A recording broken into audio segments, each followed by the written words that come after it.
नमस्कार साथियों, मैं देवेंद्र पारिक स्वागत करता हूं आपका देवेंद्र पारिक एसएमपीआर के इस चैनल पर।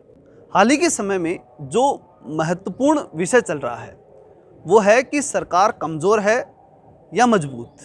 यानी संसद के अंदर कल जो बहस हुई उसमें पक्ष ने बात साबित करने का प्रयास किया कि ऑपरेशन सिंदूर में सरकार ने बड़ी मजबूती से कार्य किया है, और विपक्ष ने ये साबित करने का प्रयास किया कि सरकार जो है बहुत कमज़ोर रही है, विदेश नीति कमज़ोर रही है, पाकिस्तान के साथ हमारा जो एक्शन था वो बहुत कमज़ोर रहा है और हमें कहीं ज़्यादा एक्शन इसके ऊपर किया जाना चाहिए था, और विशेष रूप से जो सुरक्षा का मामला वो बहुत पिछड़ गया है। ये सब बातें विपक्ष के द्वारा उठाई गई।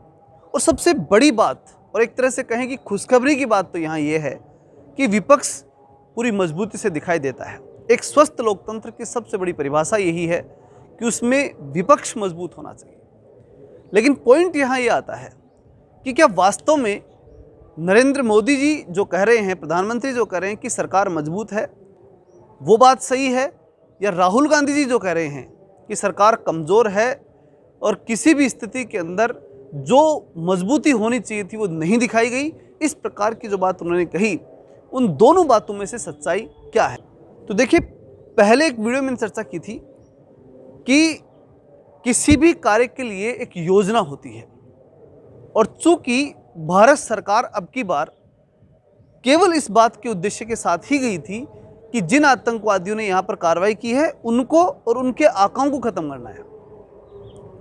उनके आकाओं को ख़त्म करने के लिए बाकायदा पूरा एक्शन लिया गया, और वहाँ पर आर्मी ने एक्शन लिया, मजबूत एक्शन लिया, पूरे पाकिस्तान में बम फोड़े और जहाँ चाहे वहीं बम बरसाए, कोई कुछ नहीं कर पाया। ये बात सच्चाई है और ये बात कल मोदी जी ने कही भी है।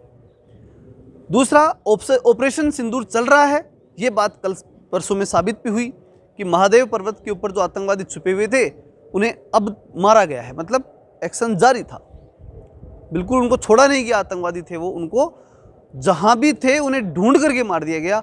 ये एक बड़ी उपलब्धि हम कह सकते हैं कि हमने इस क्षेत्र में अच्छा काम किया।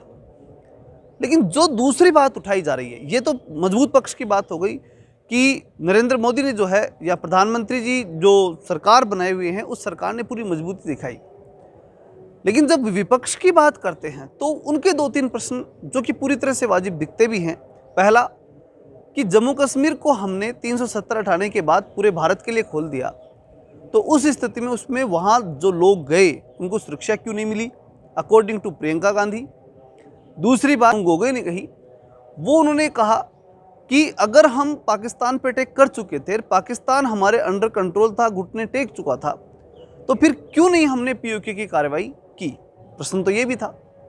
तीसरा प्रश्न फिर ये था, जो राहुल गांधी की तरफ से भी था, कि हमने अगर पहले वहाँ की यानी पाकिस्तान की आर्मी पे अटैक कर दिया होता तो हमें खुद को आर्मी नुकसान, यानी ये कह सकते हैं कि हमारे जो प्लेन थे, जो फाइटर प्लेन थे, उनका नुकसान नहीं झेलना पड़ता। जितना भी नुकसान हुआ, ठीक है, उसका नुकसान हमें नहीं होता, क्योंकि हम अगर वहाँ की आर्मी को पहले अटैक कर लेते तो वहाँ की आर्मी हमारे कुछ नहीं कर सकती, और उस स्थिति के अंदर मजबूत रहते और अच्छे परिणाम हमारे सामने आते। ये बात अपने अपने स्तर पर सारे पॉइंट सही है। लेकिन जब हम सरकार के उत्तर देखते हैं तो वो भी सही दिखते हैं। सरकार ने कहा कि भाई हमने भी तो हज़ारों मिसाइल वहाँ से आई थी, और उन मिसाइलों को और ड्रोन्स को वो हमने भारत में आकर के फटने नहीं दिया। ये हमारी सेना की मजबूती थी, हमारी टेक्निकल मजबूती थी, ठीक है, हमने जो टारगेट लिया वो पूरा टारगेट चेस किया। ये सारी बातें इन्होंने कही। लेकिन विपक्ष की जो 3-4 बातें हैं उनको देखते हुए और उनकी बातों के ऊपर गौर करते हुए सरकार की मजबूती का आकलन वो जरूर हम करना चाहेंगे कि क्या वास्तव में सरकार मजबूत है या कमज़ोर। पहली बात प्रियंका गांधी से ले लेते हैं, जहाँ से मामला ही शुरू हुआ था कि भाई सुरक्षा ही क्यों नहीं दी गई। वाजिब बात है, सुरक्षा तो होनी चाहिए थी। जब आपने पूरे जम्मू कश्मीर को पूरे भारत के लिए खोल दिया तो वहाँ भी सुरक्षा की व्यवस्था होनी चाहिए थी। अब यहाँ इसका उत्तर अगर खोजा जाए या देखा जाए, रिसर्च किया जाए, तो 2-3 बातें सामने आती है।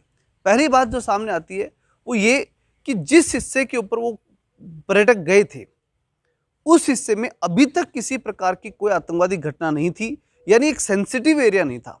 और जब सेंसिटिव एरिया नहीं होता है तो निश्चित रूप से जहाँ सेंसिटिव एरिया होता है वहाँ ज़्यादा ध्यान दिया जाता है, और जहाँ कम सेंसिटिव होता है वहाँ कम ध्यान दिया जाता है। ये एक सच्चाई है। और एक पूरे भारत में नहीं, पूरे विश्व में कहीं चले जाइए, कहीं किसी भी जगह देख लीजिए, आप अपने घर पे व्यवस्था देख लीजिए, कहीं भी देख लीजिए, जहाँ दिक्कत होने की संभावना है वहाँ ही हम ज़्यादा फोर्स डालते हैं, ज़्यादा काम करते हैं, और जहाँ नहीं होती है वहाँ हम कम डालते हैं। और यही कंडीशन वहाँ थी कि जिस हिस्से के ऊपर अटैक हुआ वो बॉर्डर का पास का हिस्सा नहीं है, उस हिस्से में अब तक कोई आतंकवादी घटना नहीं हुई है, शांत इलाका है, तो फिर क्या एकदम से उस प्रकार की सिक्योरिटी की चिंता कोई नहीं करता। कुछ हद तक ये सरकार के पक्ष में बात जाती है। किंतु दूसरी बात ये आती है कि अगर जो भी है, जम्मू कश्मीर नाम आते ही अगर आप सबको फ्री कर रहे हैं तो कम से कम कुछ सिक्योरिटी गार्ड तो वहाँ होने ही चाहिए थे। तो यहाँ एक फेलियर जो है गवर्नमेंट का दिखाई देता है कि सिक्योरिटी जो है वो पूरे क्षेत्र में होनी चाहिए थी, जो नहीं थी। ये बात सच्चाई है। दूसरी बात कि जब हम चले गए थे तो पीओके के ऊपर भी अटैक कर देना चाहिए था। ये बात दिखने में बहुत आसान दिखती है, लेकिन इस बात पे मैं पहले भी एक बात रखी थी और काफ़ी विचारकों से, काफ़ी रिसर्चर से रिसर्च करने के बाद ये दिखने में आता है कि आप किसी भी एक्शन के लिए सामने के क्या क्या रिएक्शन हो सकते हैं उन सब पे विचार करते हैं, और फिर विचार करते हैं कि हमें जो उपलब्धि हासिल करनी है वो हम कर पाएंगे या हम किसी और कार्य में उलझ जाएंगे। वहाँ विषय ये था कि अगर पीओके में हाथ लगाया जाता तो 100% चाइना जो है वो हस्तक्षेप करता, क्योंकि चाइना वहाँ पर जो है CPEC, चाइना पाक इकोनॉमिक कॉरिडोर जो वहाँ पर बन रहा है, उस इकोनॉमिक कॉरिडोर के ऊपर काम कर रहा है। उसका काफ़ी पैसा वहाँ लग चुका है, उसका बड़ा महत्वाकांक्षी प्रोजेक्ट है। तो अगर हम पीओके पे अटैक करते हैं तो डेफिनेटली चाइना, तो जब भी हम पीओके पे अटैक करेंगे चाइना आएगा, तो 100% मान लो आप, क्योंकि चाइना ने वहाँ पर अपनी महत्वाकांक्षी परियोजना लगा दी, पैसे लगा दिए, तो वो उस बात के लिए आएगा, उसका सपोर्ट पूरा पाकिस्तान की तरफ रहेगा, या हो सकता है कि चाइना डायरेक्ट भी युद्ध में आ जाए। अब ये संभावना पूरी पूरी है, और जब ये संभावना पूरी पूरी है तो इसकी तैयारी भी उस लेवल की करनी होती है। वहाँ ऐसा नहीं कि हम आतंकवादियों को मारने गए और फिर हमने किसी देश से लड़ना शुरू कर दिया और हमारी तैयारी पूरी है ही नहीं, तो निश्चित रूप से हारोगी। जितनी तैयारी उतना ही काम, उससे ज़्यादा काम अगर ले लेते हैं तो निश्चित रूप से वो काम फेल होता है, और ये सच्चाई है। वो बहुत बड़े स्तर की बात थी, पूरे युद्ध स्तर की बात होती है, उसमें युद्ध ही होना था। फिर अगर पीओके में अगर अटैक किया जाता है तो युद्ध ही होना है, ये तय बात है। वो फिर प्रॉक्सी वार नहीं होता है कि हमने कुछ किया और उन्होंने कुछ किया और खत्म। हालांकि ये युद्ध का हिस्सा था, लेकिन पूर्ण युद्ध इसे नहीं कहा जा सकता। ऑपरेशन सिंदूर भी पूर्ण युद्ध नहीं था, ये एक सेलेक्टेड युद्ध था, जहां तक हमें कार्रवाई करनी है उतनी करनी और फिर चुप हो जाना। और पाकिस्तान को भी समझ में आ रहा था कि ये इतना ही काम होना है, न हम कुछ कर सकते हैं न कोई और कर सकता है, ये होगा वो तो होगा और इससे ज़्यादा नहीं होगा। तो फिर वो सब मामला अपने आप कंट्रोल होने वाला था, क्योंकि पाकिस्तान इंटरनली उन दो लोगों से दुखी है कुछ हद तक, पूरा नहीं कर सकते, उनके सपोर्ट में भी है, आतंकवादियों के सपोर्ट में तो है ही पाकिस्तान, उनकी सेना है ही, सबको मालूम है, लेकिन वो उनका कुछ कर भी नहीं सकते। इतने मजबूर हैं वो लोग, पाकिस्तान की सेना और वो सब वहाँ पाकिस्तान के लोग, कि उन आतंकवादियों का वो कुछ कर भी नहीं सकते, तो उनके हाथ में कुछ है नहीं। तो वो देखते हैं कि जितना भारत कर जाए वो कर जाने दो, अपन चुपचाप रहेंगे, इनके चक्कर में अपन ज़्यादा अब ज़्यादा फंसने वाले नहीं है। फिर भी पाकिस्तान ने चूंकि उनका सपोर्ट दिखाना था और दिखाया, अटैक किया हमारे ऊपर, ये हमारी सफलता रही कि उनका नुकसान हमारे ऊपर नहीं हुआ। ये बड़ी बात थी हमारे लिए।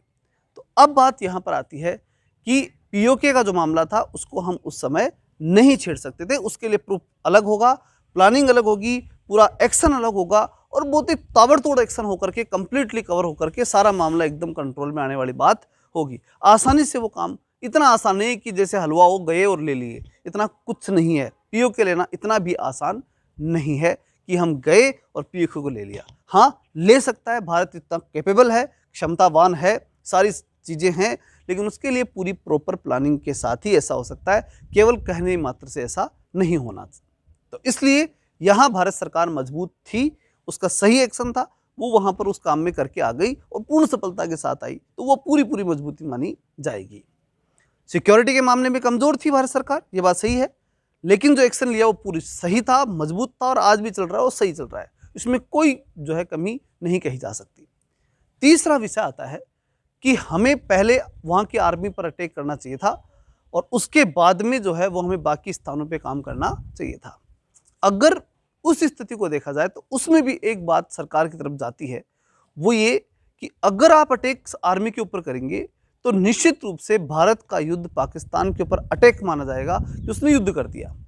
हालांकि पाकिस्तान ने जब हमने पानी बंद किया था तब भी कह दिया था कि हम युद्ध में हैं, उन्होंने उसे वॉर मान लिया था और हम भी एक तरह से वॉर के लिए तैयार ही थे, उसमें कोई किंतु परंतु भी नहीं था। और ये प्रॉक्सी वॉर, ये बोल सकते हैं कि आधा से ज़्यादा तो वॉर ही था, पूर्णतः वॉर नहीं कर सकते, प्रॉपर युद्ध नहीं कर सकते, लेकिन युद्ध तो था, इसमें तो कोई किंतु परंतु नहीं है। तो युद्ध जो है उसमें फिर कुछ भी हो सकता है, फिर वो छोटे से बड़े स्तर तक जाना कोई बड़ी बात नहीं है। युद्ध युद्ध होता है, बड़े स्तर पे हो सकता है। आधुनिक टेक्निकल युग में ऐसे युद्ध होंगे और उस प्रकार के बड़े स्तर के युद्ध होंगे नहीं होंगे वो अलग विषय है, लेकिन इस प्रकार के युद्ध ही होंगे, यही युद्ध होंगे। इस शॉर्ट टर्म युद्ध होने जैसे कि हुआ और काम कंप्लीट। हाँ, अगर भारत उसमें फंसता तो यूक्रेन वाला मामला हो जाता, यूक्रेन और रूस वाला। तो भारत की यहाँ बड़ी समझदारी थी, जितना काम किया उतना करके चुपचाप आ गए, मतलब कि हम युद्ध में भी नहीं गए एक तरह से, जिससे कि हमारी इकोनॉमी को नुकसान हो और हमारा जितना चाहिए था उतना काम भी हो गया। अब रही बात जो राहुल गांधी ने कही कि हमारे जो सेना के यान थे उनको तो नुकसान हुआ, उस नुकसान की बात तो वो वाजिब बात है।